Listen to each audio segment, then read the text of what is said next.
ಸ್ವಾತಂತ್ರ್ಯದ ಸೌಧ ಇದೆಯಲ್ಲ, ಈ ದೇಶದಲ್ಲಿ ಸ್ವಾತಂತ್ರ್ಯದ ಸೌಧ ಇದೆಯಲ್ಲ, ಅದನ್ನು ಧ್ವಂಸ ಮಾಡ್ತಾರೆ. ಎಚ್ಚರಿಕೆಯಿಂದ ಇರಬೇಕು ನಾವು.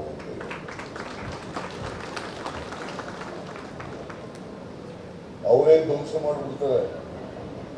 ಅದರಿಂದ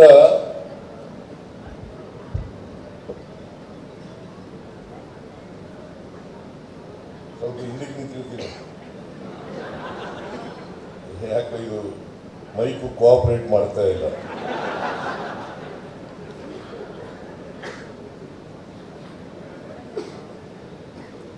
ಅದರಿಂದ ಈ ಧ್ವಂಸ ಮಾಡ್ತಕ್ಕಂಥದಕ್ಕೆ ಮಾಡ್ತದೆ ಅಂತೇಳಿ ಅವತ್ತೇ ಎಚ್ಚರಿಸಿದ್ದಾರೆ. ಮತ್ತೆ ಸಂವಿಧಾನ ಉತ್ತಮರ ಕೈಲಿ ಇರಬೇಕು. ಯಾರಿಗೆ ಸಂವಿಧಾನದ ಬಗ್ಗೆ ಬದ್ಧತೆ ಇದೆ, ಅದರ ಆಶಯಗಳ ಬಗ್ಗೆ ಬದ್ಧತೆ ಇದೆ, ಅದರ ದೇವೋದ್ದೇಶಗಳ ಬದ್ಧತೆ ಇದೆ, ಅವ್ರ ಕೈನಲ್ಲಿ ಇದ್ದಾಗ ಮಾತ್ರ ಇದು ಸುರಕ್ಷಿತವಾಗಿರುತ್ತೆ ಸಾಧ್ಯ. ಅದಕ್ಕೆ ವಿರುದ್ಧವಾಗಿರೋರ ಕೈನಲ್ಲಿ ಇದ್ರೆ ಇದು ಸುರಕ್ಷಿತವಾಗಿರ್ಲಿಕ್ಕೆ ಸಾಧ್ಯ ಇಲ್ಲ. ಎರಡು ಮಾತುಗಳನ್ನ ಹೇಳಿದ್ದಾರೆ. ಆಮೇಲೆ ಇನ್ನೊಂದು ಮಾತು ಏನ್ ಹೇಳಿದ್ದಾರೆ ಅಂತಂದ್ರೆ, ಅಧಿಕಾರ ಯಾವಾಗಲೂ ಬಲಾಢ್ಯರ ಕೈನಲ್ಲಿ ಇರಬಾರ್ದು, ಅದು ಎಲ್ರಿಗೂ ಹಂಚಿಕೆ ಆಗ್ಬೇಕು.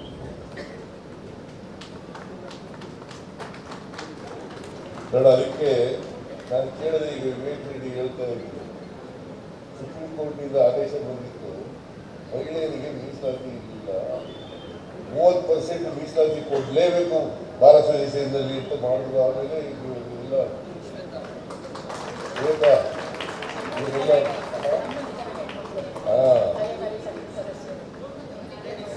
ಲೇಡೀಸ್ ಎಲ್ಲ ನೀವೆಲ್ಲ ಎಲ್ಲರೂ ಆಗ್ತಾನೆ ಇರಲಿಲ್ಲ.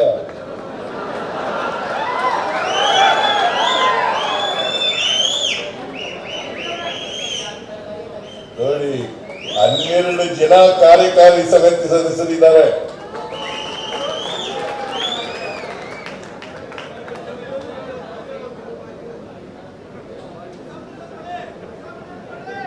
ಇದನ್ನೇ ಅಂಬೇಡ್ಕರ್ ಅವರು ಹೇಳಿದ್ದು,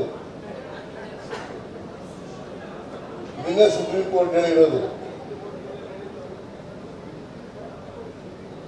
ಈ 3 ಪ್ರಜಾಪ್ರಭುತ್ವದಲ್ಲಿ 3 ಸಂಸ್ಥೆಗಳಿದ್ದಾವಲ್ಲ, ಶಾಸಕಾಂಗ, ಕಾರ್ಯಾಂಗ ಮತ್ತು ನ್ಯಾಯಾಂಗ, ಈ 3 ಸಮನ್ವಯತೆಯಿಂದ ಕೆಲಸ ಮಾಡದಿದ್ರೆ ಭಾರಿ ಕಷ್ಟ.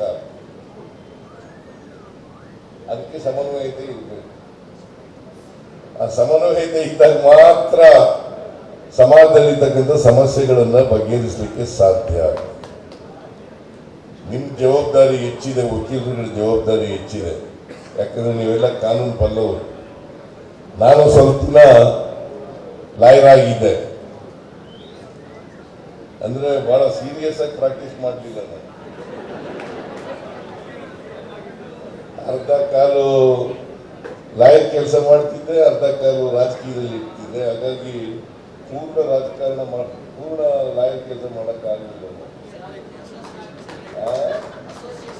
ಆಮೇಲೆ 77ರಲ್ಲಿ ನಾನು ಲಾಯರ್ ಆದದ್ದು 72 ಆಗಸ್ಟ್ ತಿಂಗಳಲ್ಲಿ. 77ರಲ್ಲಿ ಮೈಸೂರು ಬಾರ್ ಅಸೋಸಿಯೇಷನ್ ಸೆಕ್ರೆಟರಿ ಆಗಿದ್ದೆ.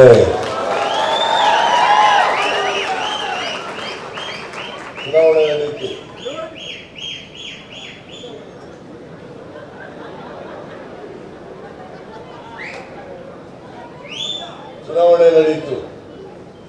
ಚುನಾವಣೆಯಲ್ಲಿ ಬಹುಮತ ಹೆಚ್ಚು ಮತಗಳನ್ನು ತಗೊಂಡು ಗೆದ್ದಿದ್ದೆ ನಾನು. 77. ಆಮೇಲೆ ನಮ್ಮ ಸೀನಿಯರು ಮತ್ತೆ ಅಧ್ಯಕ್ಷ ನಿಂತ್ಕೊಂಡ್ಬಿಟ್ಟು ನಾವು ಬಿಡ್ಬಿಟ್ಟೆ. ಆಮೇಲೆ ನಿಂತ್ಕೊಳ್ಳಕ್ಕೆ ಹೋಗಿ ಅದೇನಂದ್ರೆ ಸುಬ್ಬಾರೆಡ್ಡಿ ಅವರು ಹೊಟ್ಟೋದ್ರ, ಸುಬ್ಬಾರೆಡ್ಡಿ ತರ ನಾನು ಒಂದು 2-3 ಸಾರಿ ಸೆಕ್ರೆಟರಿ ಆಗ್ಬೋದಾಗಿತ್ತು, ಅಧ್ಯಕ್ಷ ಆಗ್ಬೋದಾಗಿತ್ತು.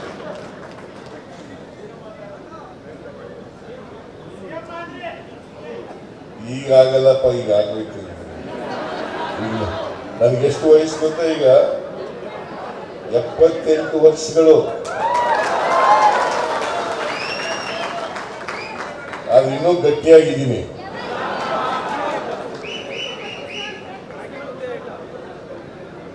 Mentally I am okay, physically I am okay.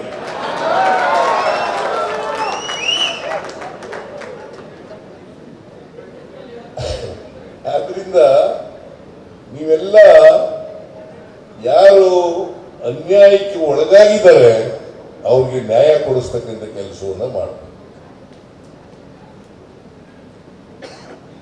ಯಾವುದೇ ಕಾರಣಕ್ಕೆ ದೌರ್ಜನ್ಯ ಮಾಡೋರ ಜೊತೆಯಲ್ಲಿ, ಅನ್ಯಾಯ ಮಾಡೋರ ಜೊತೆಯಲ್ಲಿ ಸೇರ್ಕೊಳ್ಳಕ್ ಹೋಗಬೇಡಿ. ಯಾರಿಗೆ ನ್ಯಾಯ ಸಿಕ್ಕಿಲ್ಲ, ಯಾರಿಗೆ ಅನ್ಯಾಯ ಆಗಿದೆ ಅವ್ರ ಪರವಾಗಿ ನಿಂತ್ಕೊಳ್ತಕ್ಕಂಥ ಕೆಲಸವನ್ನು ನೀವು ಮಾಡಬೇಕು. ಅದೇ ನೀವು ಮಾಡಬೇಕಾಗಿರ್ತಕ್ಕಂಥ ಕೆಲಸ. ಯಾಕಂದ್ರೆ ನಮ್ಮ ಸಮಾಜದಲ್ಲಿ ಬದಲಾವಣೆ ಆಗ್ಬೇಕಲ್ವಾ? ಶ್ರೀಮಂತರಿದ್ದಾರೆ, ಬಡವರಿದ್ದಾರೆ, ಮೇಲ್ವರ್ಗದವರು ಇದ್ದಾರೆ, ಕೆಳವರ್ಗದವರು ಇದ್ದಾರೆ. ಇದೆಲ್ಲ ಬದಲಾವಣೆ ಆಗ್ಬೇಕಲ್ಲ. ಈ ಬದಲಾವಣೆಗೆ ನೀವೆಲ್ಲ ಪ್ರಯತ್ನವನ್ನ ಮಾಡಬೇಕು ಅಂತಕ್ಕಂಥ ಮಾತುಗಳನ್ನ ಹೇಳಲಿಕ್ಕೆ ಬಯಸ್ತಾ ಇದ್ದೇನೆ. ಬಹಳ ಜನಕ್ಕೆ ನ್ಯಾಯ ಕೊಂಡ್ಕೊಳ್ಳೋದಿದೆಯಲ್ಲ, ನ್ಯಾಯ ಪಡ್ಕೊಳ್ಳೋದಿದೆಯಲ್ಲ, ಬಹಳ ದುಬಾರಿಯಾಗುತ್ತದೆ. ಬಹಳ ದುಬಾರಿಯಾಗುತ್ತದೆ.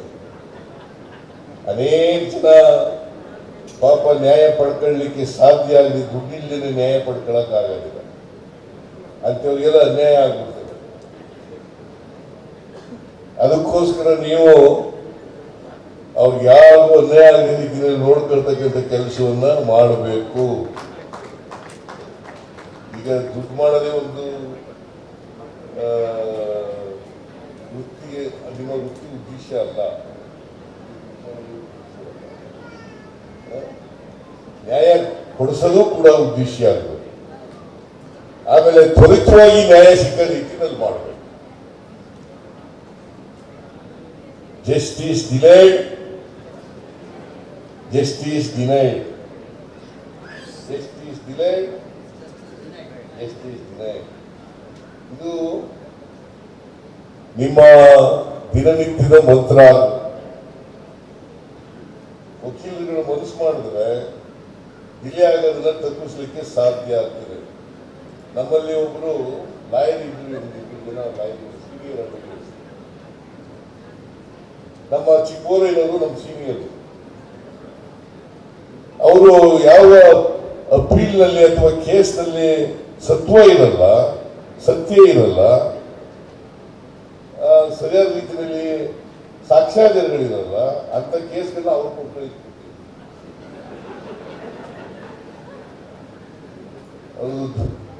ದೊಸಮಯ್ಯಂಗಾರ್ ಅಂತ ಪಾಪ ಬದುಕಿಲ್ಲ ಈಗ.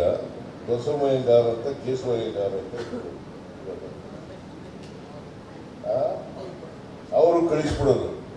ಅವರು ಆ ಕೇಸ್ನೇ, ಸಾಕ್ಷ್ಯಾಧಾರಗಳಿದ್ದಿರೋ ಕೇಸ್ನೇ 20 ವರ್ಷ 30 ವರ್ಷ ಬಿಟ್ಟಿಲ್ಲ.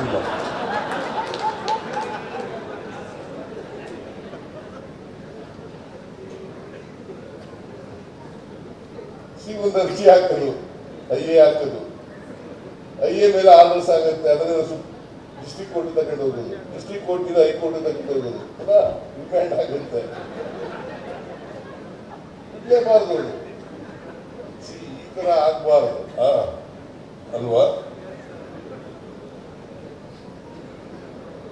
ಕೆಲವರು they are known for it and they are very intelligent. ಎಲ್ಲ ಇಂಟೆಲಿಜೆಂಟ್ ಆಗದೆ ಹೋದ್ರೆ ಅದನ್ನೆಲ್ಲ ಅಷ್ಟೊಂದು ದೂರ ತಳ್ಳಕ್ಕಾಗಲ್ಲ ಕೇಸ್ನ. They are very very intelligent. But ಅದರಲ್ಲಿ ಏನು ಸತ್ವ ಇಲ್ಲ ಅಂತಕ್ಕಂಥ ಕೇಸ್ನಲ್ಲಿ, ಸಾಕ್ಷ್ಯಾಧಾರಗಳು ಇಲ್ಲ ಅಂತಕ್ಕಂಥ ಕೇಸ್ನಲ್ಲಿ ಅದು 20 ವರ್ಷ 30 ವರ್ಷ ಎಳಿಬೇಕಾದ್ರೆ ಕೋರ್ಟ್ನಲ್ಲಿ ಇಟ್ಸ್ ನಾಟ್ ಸಿಂಪಲ್ ಥಿಂಗ್.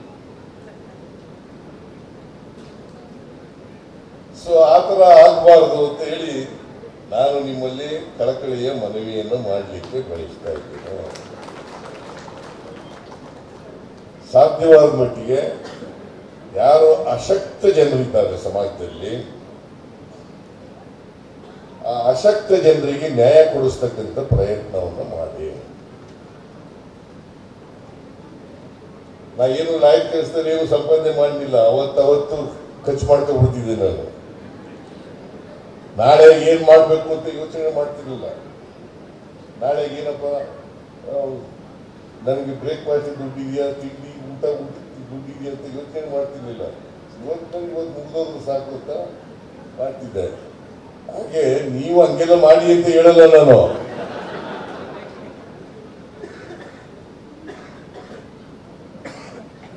ಅವರ ಆರ್ಥಿಕ ಸಾಮಾಜಿಕ ಪರಿಸ್ಥಿತಿಯನ್ನು ನೋಡಿಕೊಂಡು ಫೀಸ್ ತಗೊಳ್ಳಿ ಅಷ್ಟೇ.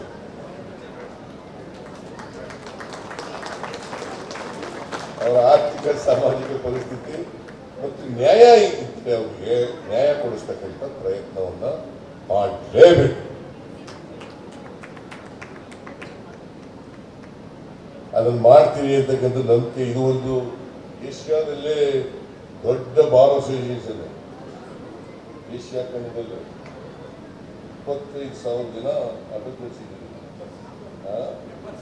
ಮೆಂಬರ್ಸ್ ಪ್ರಾಕ್ಟೀಸ್ ಮಾಡೋರು ಎಷ್ಟು ಜನ ಇದ್ದಾರೆ? ಕೋಟಿ ಕೊಡೋರು ಇದೆ.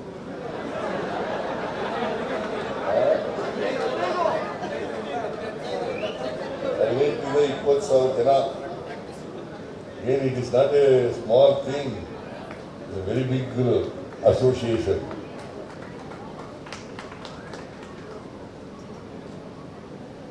ಅದಕ್ಕೆ ಎಲ್ಲ ಕೋರ್ಟ್ಗಳಲ್ಲೂ ಕೂಡ ಒಂದು 50 ಜನ ತುಂಬಿಕೊಂಡಿರ್ತಾರೆ.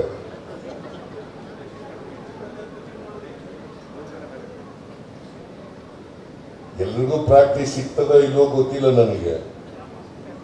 ಅಲ್ಲ, ಬೆಂಗಳೂರು ಅಂತ ನಗರದಲ್ಲಿ ಸಿಗ್ಲಿಕ್ಕೆ ಸಾಧ್ಯ ಇದೆ.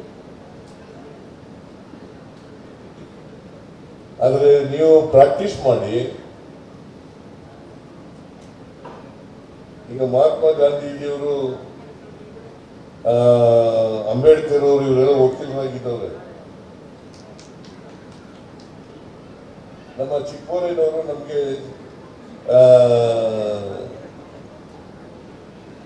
ಅವರು ಒಂದ್ಸಾರಿ ಕ್ರಿಮಿನಲ್ ಸೈಡಲ್ಲಿ ಪ್ರಾಕ್ಟೀಸ್ ಮಾಡ್ತಾ ಇದ್ರು. ನಾರಾಯಣವ್ರೆ ಕ್ರಿಮಿನಲ್ ಸೈಡಲ್ಲಿ ಪ್ರಾಕ್ಟೀಸ್ ಮಾಡ್ತಿದ್ರು. ಒಂದು ಕೇಸ್ನಲ್ಲಿ ಶಿಕ್ಷೆ ಆಗೋಯ್ತು, ಕನ್ವಿಕ್ಷನ್ ಆಗೋಯ್ತು. ಇವು ಬಹಳ ಕಷ್ಟಪಟ್ಟು ಎಲ್ಲ ಮಾಡಿದ್ರಂತೆ, ಕನ್ವಿಕ್ಷನ್ ಆಗೋಯ್ತು. ಅವತ್ತಿನಿಂದ ಕ್ರಿಮಿನಲ್ ಸೈಡ್ನಲ್ಲಿ ಪ್ರಾಕ್ಟೀಸ್ ಮಾಡೋದೇ ಬಿಟ್ಬಿಟ್ರು. ಬರೀ ಸಿವಿಲ್ ಸೈಡ್ನಲ್ಲಿ ಮಾತ್ರ ಪ್ರಾಕ್ಟೀಸ್ ಮಾಡೋದು. ಆಮೇಲೆ ನಮ್ಗೇನಂತ ಹೇಳ್ಕೊಟ್ಟಿದ್ರು ಅಂತಂದ್ರೆ, ತಕ್ಷಣ ನಾನು ಅವ್ರ ಹತ್ರ ಜೂನಿಯರ್ ಆಗಿ ಹೋದಾಗ, ನೋಡಪ್ಪ, ಕೋರ್ಟ್ನಲ್ಲಿ ಹೆಚ್ಚು ಮಾತಾಡ್ಬೇಕು, ನೀನು ಮಾತಾಡೋದೇ ಇರಬಾರದು. ನಮ್ಮಲ್ಲಿ ಅನೇಕ ಜನ ಗೌರ್ಮೆಂಟ್ ಅಡ್ವೊಕೇಟ್ಸ್ ಇದ್ದಾರೆ, ಮಾತಾಡಲ್ಲ ಅಂತ ಬಂದು ಹೇಳ್ತಾರಪ್ಪ. I don't know.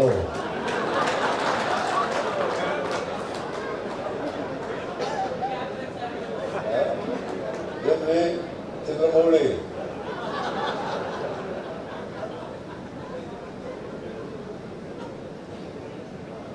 ಬಹಳ ಜನ ಮಾತಾಡೋದಿಲ್ಲ ಅಂತ ಹೇಳ್ತಾರೆ. ಆಮೇಲೆ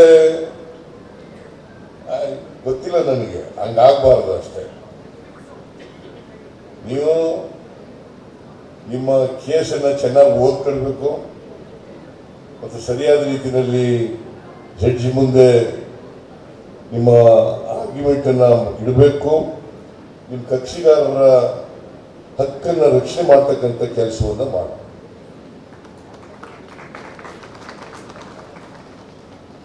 ಅದನ್ನು ಮಾಡ್ತೀವಿ ಅಂತಕ್ಕಂಥ ವಿಶ್ವಾಸ ಇದೆ. ನಾನು ನಿಮ್ಗೆಲ್ಲ ಇವೆಲ್ಲ ಹೇಳಕ್ ಹೋದ್ರೆ ಏನಪ್ಪ ನನಗೆ ಪಾಠ ಮಾಡ್ತಾರೆ ಅಂತ ಅನ್ಕೊಳ್ತೀವಿ, ಏನೋ ಗೊತ್ತಿಲ್ಲ ನನಗೆ. ಅದರಿಂದ ಹೆಚ್ಚು ಹೇಳಕ್ ಹೋಗಲ್ಲ. ಬಹಳ ಜನ ಸೀನಿಯರ್ ಅಡ್ವೊಕೇಟ್ಸ್ ಎಲ್ಲ ಇದ್ದೀರಿ ಇಲ್ಲಿ. ನಿಮಗೆಲ್ಲ ಅನುಭವ ಇದೆ. ಅನುಭವ ಇರೋದ್ರಿಂದ ನಾನು ಹೆಚ್ಚು ಮಾತಾಡಲಿಕ್ಕೆ ಹೋಗೋದಿಲ್ಲ. ಮತ್ತೊಮ್ಮೆ ನಿಮ್ಮೆಲ್ಲರಿಗೂ ಕೂಡ ಶುಭ ಕೋರಿ, ನನಗೆ ಅಭಿನಂದನೆಯನ್ನು ಮಾಡಿದ್ದೀರಿ. ಎಲ್ಲ ಲಾಯರ್ಗಳು ಸೇರಿ ಅಭಿನಂದನೆಯನ್ನು ಮಾಡಿದ್ದೀರಿ. ಅದಕ್ಕೋಸ್ಕರ ಎಲ್ಲ 25,000 ಜನ ವಕೀಲರಿಗೂ ಕೂಡ ಧನ್ಯವಾದಗಳನ್ನು ಹೇಳಿ,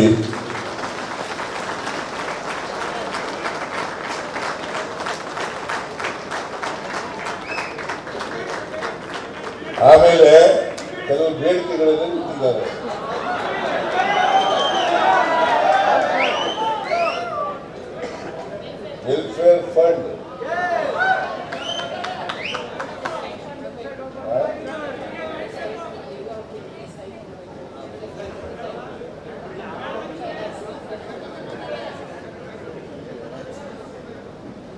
ಎನ್ಹಾನ್ಸ್ ಮಾಡಬೇಕು ಅಂತ ವಿವೇಕ್ ರೆಡ್ಡಿ ಅವರು ಹೇಳ್ತಾ ಇದ್ದಾರೆ. ಎನ್ಹಾನ್ಸ್ ಮಾಡ್ತೀನಿ, ಇಷ್ಟು ಮಾಡ್ತೀನಿ ಅಂತ ಹೇಳಕ್ಕಾಗಲ್ಲ.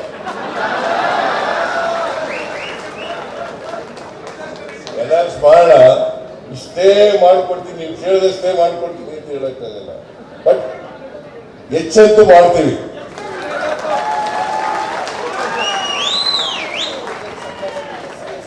ಆಮೇಲೆ ಎಂಥದ್ದು ಸುಪ್ರೀಂ ಕೋರ್ಟ್ ಪೀಠ ಬೇಕು ಅಂತ ಹೇಳಿದ್ದೀವಿ. ನಾನು ಪ್ರಯತ್ನ ಮಾಡ್ತೀನಿ. ಅದು CSI ಅವೆಲ್ಲ ಮಾಡ್ಕೊಳ್ಳೋಣ.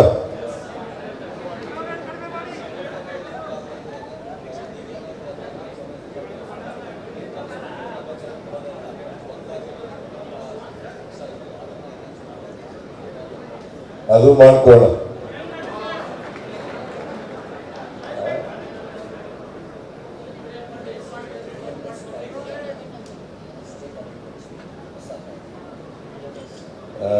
ಈಗ CRPC ಇದೆಯಲ್ಲ, ಅದೇ ತಾನೆ ELS ಆಗ್ಬಿಟ್ಟಿದೆ. ಈಗ ಸ್ಟೇಟ್ ಅಮೆಂಡ್ಮೆಂಟ್ ಮಾಡಬೇಕು ಅಂತ ಹೇಳ್ತಾ ಇದ್ದಾರೆ. ಅದ್ರ ಬಗ್ಗೆ ಗಮನ ಹರಿಸ್ತೇನೆ. ಅದು ಇಟ್ ಕಾಸ್ಟ್ ನಥಿಂಗ್.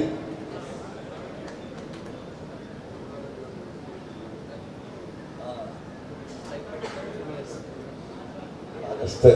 ಜೂನಿಯರ್ಸ್ಗೆ ಸ್ಟೈಪಂಡ್ ಕೊಡಬೇಕು ಅಂತ ಹೇಳ್ತಾ ಇದ್ದಾರೆ. ಈಗ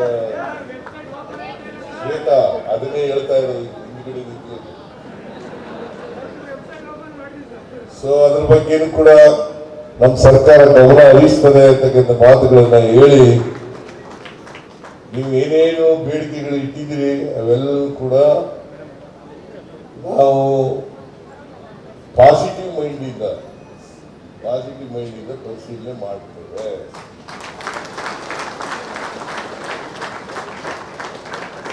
ಇಷ್ಟು ಹೇಳಿ ಮತ್ತೊಮ್ಮೆ ನಿಮ್ಮೆಲ್ಲರಿಗೂ ಕೂಡ ಶುಭ ಕೋರಿ ನನ್ನ ಮಾತನ್ನು ಮುಗಿಸ್ತೇನೆ. ಜೈ ಹಿಂದ್, ಜೈ ಕರ್ನಾಟಕ. ಹೆಚ್ಚಿನ ವಿಡಿಯೋಗಳಿಗೆ ಪ್ರತಿಧ್ವನಿ ಯೂಟ್ಯೂಬ್ ಚಾನೆಲ್ ಸಬ್ಸ್ಕ್ರೈಬ್ ಮಾಡಿ, ಬೆಲ್ ಐಕಾನ್ ಕ್ಲಿಕ್ ಮಾಡಿ.